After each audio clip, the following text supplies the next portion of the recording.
She said, "You're too jealous," after her male coworker dropped her off at 2 a.m. for the third time. I said, "You're probably right." Then I moved her stuff into the guest room that night. The coffee she spilled when she saw the packed boxes in the morning. Original post. I, 33 male, have been with Victoria, 29, for almost 4 years. We've lived together in my condo for the past 2 years. Up until about 3 months ago, things were solid. Not perfect, but good enough that I'd started looking at engagement rings. Then Derek started at her marketing firm. At first, it was innocent. Derek's really good at the Adobe suite. He's been helping me with presentations. Cool. Derek and I grabbed lunch to discuss the Henderson account. Fine. Derek's given me a ride home since my car's in the shop. Whatever. But 3 weeks ago, she texted me at 11:47 p.m. Working late on pitch deck. Derek will drop me home. She walked in at 1:23 a.m. Hair slightly messy, makeup smudged, story about how they'd grab food after because they were starving. I said nothing. 2 weeks ago, same thing. Text at 10:15 p.m. about a client emergency. Walked in at 1:51 a.m. This time she was giggly, clearly had been drinking. We needed to decompress. The client was brutal. I asked, "Victoria, why are you coming home at 2 a.m. with another guy?" She looked at me like I'd grown a second head. Derek's a co-worker. We were working. God, you're so paranoid. Last Friday, the third time. Text came at 11:03 p.m. Client dinner ran late. Derek's driving me. I sat on the couch. Waited. 2:17 a.m. Headlights in the driveway. I watched through the window. They sat in his car for another 8 minutes. Talking. Laughing. Finally, she got out. She walked in, saw me on the couch. "You're still up?" "Yeah." "Working late again?" She kicked off her heels. "Ugh, yes. The Carmichael presentation is killing us. But we nailed it tonight. That's the third time Derek's dropped you off after midnight." Her face hardened. "Here we go. Victoria, I'm just saying, you're being jealous and controlling. Derek is a co-worker. We work together. Sometimes that means late nights. I can't help that you're insecure about it. I'm not insecure. I just think. This is exactly why I don't tell you things. You make everything weird. He's just a friend." I looked at her. Really looked. The defensiveness. The immediate anger. The way she turned my concern into my flaw. "You're probably right," I said calmly. "I am too jealous." She blinked, clearly surprised I backed down. "Oh, okay. Good. I'm glad you see that. I'm exhausted. I'm going to shower." She went upstairs. I heard the water start, and then I got to work. See, we have a 3-bedroom condo. Master bedroom, guest room, and my home office. The guest room has always been the spare room with a decent bed, dresser, closet. I spent the next hour moving Victoria's clothes from our closet into the guest room closet. Hung them up nice and neat. Her toiletries from our bathroom into the guest bathroom. Her jewelry box, her books from the nightstand, her chargers, her laptop case. Everything. Boxed up her makeup and hair products, put them on the guest room dresser. Changed the sheets on the guest bed. Put out fresh towels. By 3:45 a.m., the master bedroom had zero trace of Victoria. Our shared space had become my space. I went to bed in the master. Set my alarm for 6:30 a.m. like usual. Morning hit different. I woke up before my alarm. Made coffee. Toast. Sat at the kitchen table like it was any other Saturday morning. Victoria came down around 7:15 a.m. in her robe. Hair still damp from last night's shower. She grabbed her favorite mug from the cabinet. "Morning," she said, slightly less hostile than last night. "Morning." She poured coffee, added her oat milk and sugar, turned toward the table, and froze. "Why are there boxes in the hallway?" I looked up from my phone. "Oh, those are yours. Didn't want to leave them in the guest room. Might be cramped." She stood there, coffee mug halfway to her mouth. "What?" "Your stuff. I moved it to the guest room. You'll be more comfortable there." The mug slipped. Not dropped, just slipped enough that coffee sloshed over the rim, onto her hand, down her robe. She yelped, put the mug down hard on the counter. "What the actual hell, Chase? You heard me. You moved my stuff? To the guest room? While I was asleep. You were in the shower, actually. But yeah." Her face went through several emotions. Shock, confusion, then anger. This is insane. You can't just what? I live here. I'm allowed to rearrange my space. Your space? This is our home. I took a sip of my coffee. Is it though? Because my name's on the deed. My down payment. My mortgage. We've lived together for 2 years. As my girlfriend, who I'm apparently too jealous of. So I figured, why share a bedroom with someone who thinks I'm controlling for having basic concerns? She grabbed paper towels, wiped her hand, her robe. This is ridiculous. You're being petty. Maybe. Or maybe I'm being practical. You want to come home at 2 a.m. with another guy and not have me question it? Fine. But you can sleep in the guest room. I'm not sleeping in the guest room. Then sleep on the couch. Or go stay with Derek since you two work so well together. Her eyes went wide. Derek? This is about Derek. You tell me, Victoria. 3 times. After midnight. With the same guy. Who you're suddenly inseparable from. We work together. Yeah, you mentioned that. Repeatedly. Doesn't explain the 2 a.m. drop-offs. He's being nice. Giving me rides. Why aren't you driving yourself? She hesitated. My car. Your car's been in the shop for 3 weeks? Try again. Another hesitation. The check engine light came on. So, take it to a mechanic. It's been 3 weeks, Victoria. I've been busy. Too busy to get your car fixed, but not too busy to let Derek chauffeur you around at all hours. She crossed her arms. You're twisting this. I'm asking questions. Questions that shouldn't be hard to answer if nothing's going on. Nothing is going on. Great. Then you won't mind sleeping in the guest room until I'm less jealous and controlling. She stared at me. You're serious. Completely. This is emotional abuse. I actually laughed. Moving your stuff to another room in a condo I own is emotional abuse. That's your angle. You're punishing me for having a friend. I'm creating boundaries. You've made it clear my concerns are invalid, so I'm adjusting my living situation accordingly. She grabbed her phone off the counter. I'm calling someone about this. Cool. Want me to box up the rest of your stuff in the bathroom? She stormed upstairs. I heard the guest room door slam. Update 1, 2 days later.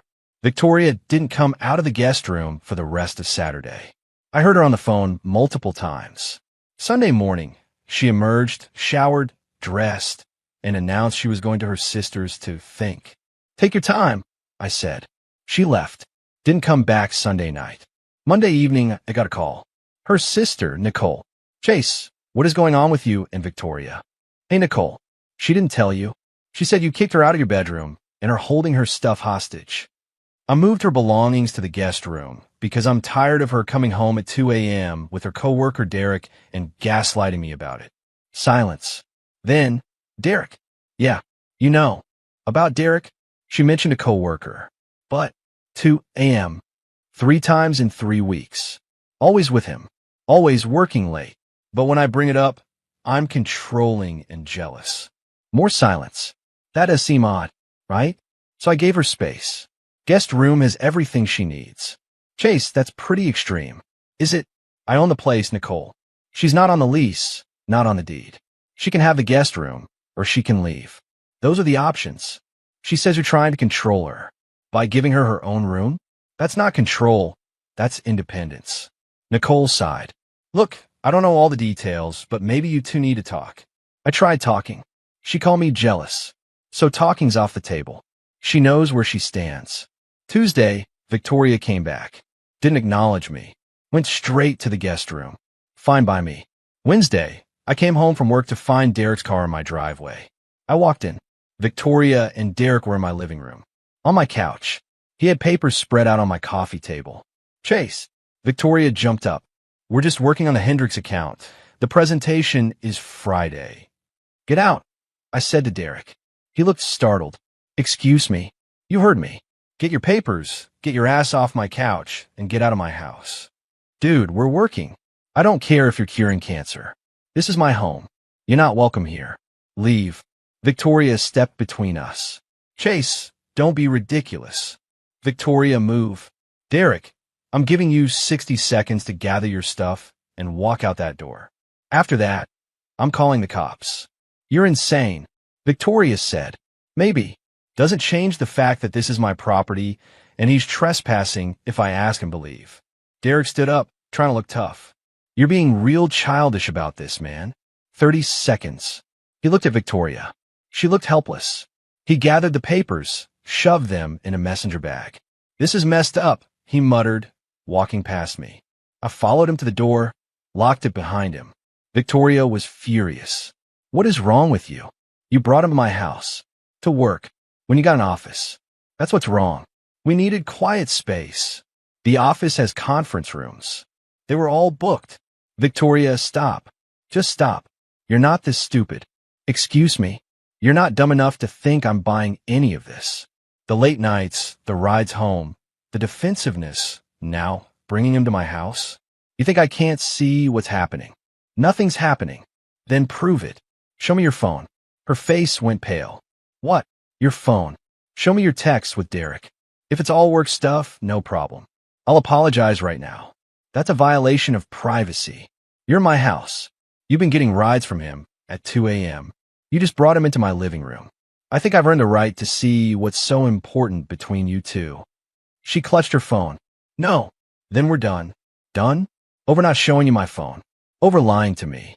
Over disrespecting me in my own home. Over choosing Derek instead of addressing my concerns. Yeah, Victoria. Done. Her eyes filled with tears. You can't do this. Watch me. You got until Sunday to get all your stuff out. After that, I'm changing the locks. You can't kick me out. I can't actually. You're not on the lease. You've been living here rent-free as my girlfriend. But you're clearly not my girlfriend anymore. So why would you stay? This is illegal. It's not. But call a lawyer if you want. I'm sure they'll confirm that I can ask someone not on my lease to leave my property. She stood there, phone clutched in both hands, tears streaming. Sunday, Victoria. Figure out where you're going. Update 2. 1 week later. Victoria didn't leave Sunday. Or Monday. Tuesday morning, I woke up to find her still in the guest room. I texted her. You're still here. She replied. I have nowhere to go. Me. That's not my problem. You have until tonight. She came out of the guest room around 8 a.m. as I was leaving for work. Chase, please. Can we just talk about this? Nothing to talk about. I made a mistake. Derek and we got too close. But nothing happened. Something happened. Maybe not physically, but emotionally. Yeah. And you chose him over me every time I raised a concern. I'll cut him off. I'll transfer departments. Don't care. Chase. Victoria, you called me jealous and controlling for noticing my girlfriend was spending all her time with another guy. You gaslit me. Made me feel crazy. Brought him to my house. Refused to show me your phone. Even if nothing physical happened, you disrespected me and our relationship. That's enough. So that's it. For years gone, you ended it when you prioritized Derek. I'm just making it official. Tonight, Victoria. Figure it out. I left for work. Got a call around noon from an unknown number. Answered because I thought it might be work-related. Chase, this is Derek. I almost hung up. What do you want? Look, man. Victoria's a mess. You're being really harsh. Did she ask you to call me? She's upset, okay? She made a mistake. Derek, let me be clear. You pursued a woman in a relationship. She let you. That's on both of you. Now she's dealing with the consequences. So are you actually. What does that mean?